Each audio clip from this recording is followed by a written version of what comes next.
సత్యం రారా. ఏమిటని హడావుడిగా పిలిపించారు? నీ వాళ్ళు ఎవరో బ్రోకర్ కేసులు చెప్పుకున్నారా? మా వాళ్ళ బ్రోకర్ కేసులు? అవును, రాత్రి హోటల్ మీద రైడ్ చేస్తే అందులో దొరికారు. అయితే జామీన్ తెచ్చుకోమంటే నీ పేరు చెప్పారు. అదిగో లాకప్లో ఉన్నారు.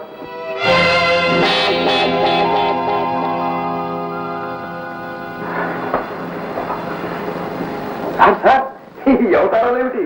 మీరు ఆ జైల్లో పడ్డారు. బుద్ధి తక్కువై పూర్వకములకు వచ్చినందులకు తగిన శాస్త్రీయ జరిగినది. బ్రదర్, మమ్మల్ని బయట పడేయించి మా పరువు కాపాడండి బ్రదర్. ఆయన్ని విడుదల చేస్తామంటున్నారు కానీ మీ మీద మాత్రం వాళ్ళ గట్టి అనుమానం ఉంది. శివశివ, నేను ఏ పాపం ఎరుగనే.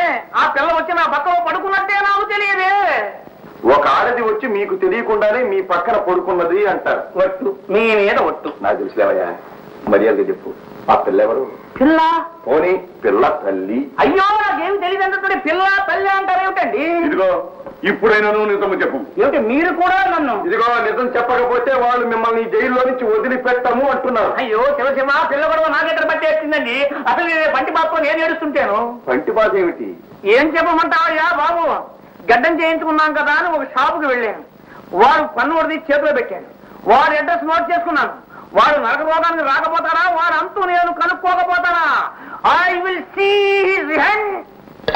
అబ్బా, ఓహో, అటులైనా మేము నిద్రించిన తదుపరి నీవు బయటికి వెళితే అన్నమాట. బా, అందుకు కాదు నేను వెళ్ళింది. నా మాట రమ్మండి. ఇదక్కడ భూలోకంలో నాయన. బాబు, మీకు దండం పెడతాం, ఎలాగైనా మమ్మల్ని బయట పడేయించండి. సరే, ఇటువంటి తప్పుడు పనులు మళ్ళీ ఎప్పుడు చేయవు కదా? అయ్యో, మేము ఏ పాపం ఎరగమంటుంటే. సరే, ఎరవకు, ఉండు, ఇప్పుడు